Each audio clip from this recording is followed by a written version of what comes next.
Hi, it's Ed, and welcome to another episode around Australian Health Week. And so excited about this event. Let me just tell you right now when it is and where it is so I don't forget. But it's March 20th and 21 in this year, 2024, in Sydney. And it's a can't miss event. It's the biggest healthcare digital event in the Southern Hemisphere. So you have to go. And one of the reasons you have to go is because my lovely guest and friend, Voni Leighton. So Voni, welcome to this edition of Australian Health Week. Hi, Ed. Thanks very much for having me. Yeah, and I'm really excited about having you because three reasons. One is you're on the advisory board for the event itself. But two, you're actually speaking, and I want to learn a little bit more about the topic that you're speaking on. And three, you're just a great person, and so people should come and network and connect with you. And and I want you to tell us the story here in a second, but you're a founder of a company and working in healthcare. And so that's quite fascinating. And you got your master's, I think, in Paris, or maybe your bachelor's in Paris. Somewhere along the line, we're in Paris. I did a little bit of Paris, but I'm from Scotland originally, and I've been in Australia for 33 years. And I co-founded Vitalis Healthcare at Home 8 years ago.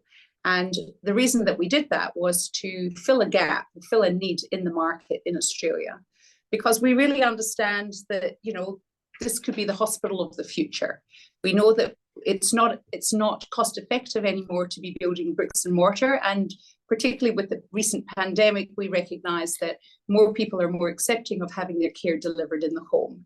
And so for us, we were maybe a little bit ahead of the curve in having that passion to do things better and have our patients treated at home where they can. So really, that's what it's about. That's what Vitalis is about. It's about expert healthcare that comes to you in the comfort of your own home.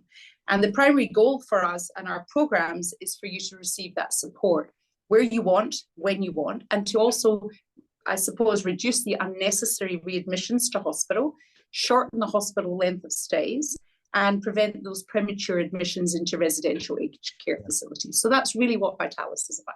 Yeah, I love it. I'm a huge believer in hospital at home, and I've seen some early studies of the efficacy and efficiency of it, and definitely patient experience goes way up. Who wants to be in a hospital?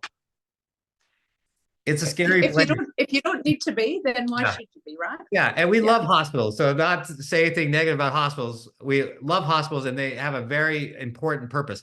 But if you don't have to be there, you don't want to be there. And if you can be treated at home and get excellent care, same or better, it makes for a better experience for everyone involved. So that's cool. And the fact, yeah, you're right. You had this idea 8 years ago. So way ahead of the curve, pre-pandemic. So you're very visionary. So I definitely want to learn more about you and get to know you more. Well, look, I can't take the credit for this. Hospital in the home, the movement in Australia has been going for around about 15 or 16 years. Professor Bruce Left in the US was a bit of a godfather in the world of hospital in the home.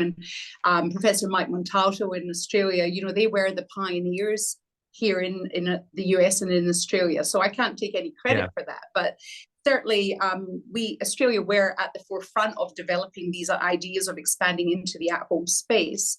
But certainly the pandemic has encouraged international expansion. In the US, we've seen the acceleration due to the COVID funding, right? Everyone's really watching to see what's going to happen, when that runs out at the end of this year in December 24. But in Australia, there's a 3 to 4% penetration rate in public hospital in the home, and only 0.5% in private hospital in the home services in Australia.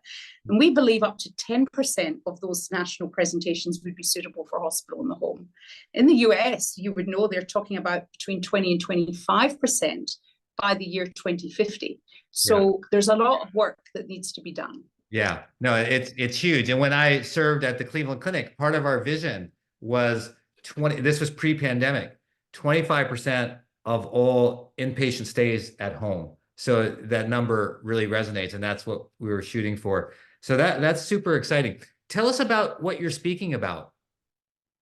So I've been asked to participate in this healthcare week in March, and we're very excited to be participating.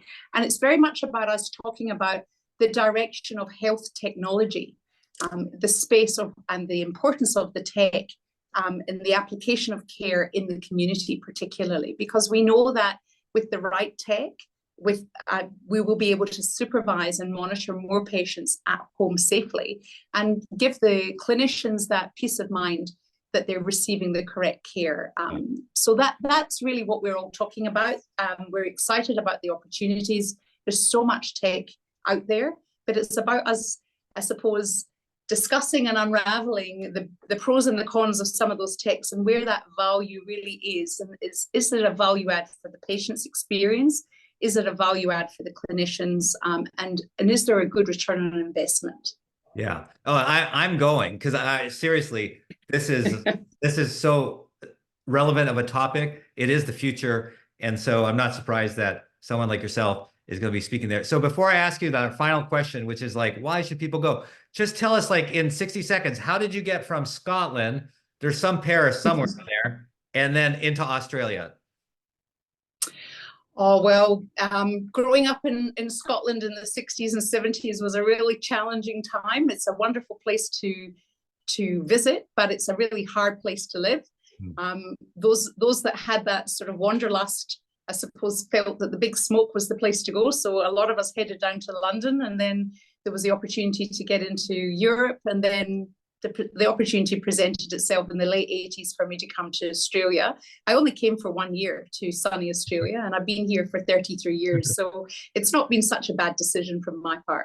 Yeah, no, that's great. I love to hear just about, real people, real stories, and how they started in one spot and ended in another. So thanks for sharing. So yeah, let's end with that. What are 2 or 3 reasons that you would recommend people to attend Healthcare Week on March 20th and 21st? Okay, well, I think first and foremost, for those of us from Australia, it's an opportunity for us to connect and to network, because all the decision makers in healthcare will be there. Yeah. You've got the CEOs, the CMOs, everyone from private and public organizations will be there over those 2 days. So it's a wonderful time to catch up and connect with our colleagues and to meet some new ones. I think it's an opportunity for us to learn what's new in the space, learn what our colleagues are doing, and learn what have been some of the challenges and what we can avoid doing ourselves so that we are moving forward. Because that's what we're all trying to do, is move forward and gain I suppose, new learnings and advancements and learn from each other. So it's an education opportunity as well as a collaboration. Yeah. Well stated. And Voni, you're just a fabulous person. I could tell the warmth of who you are as a person really comes through. And the fact that you've got all this knowledge and sort of leading and pioneering, as with others that you mentioned, this whole movement with hospital and home, I think is tremendous. So I look forward to meeting you in person and attending and learning from people such as yourself. So thank you for being a guest on this program. Thanks, Ed. It's been great to meet you virtually, and I really do look forward to seeing you in person in March. All right. Well, so Voni and I will see you March 20th, 21st in Sydney.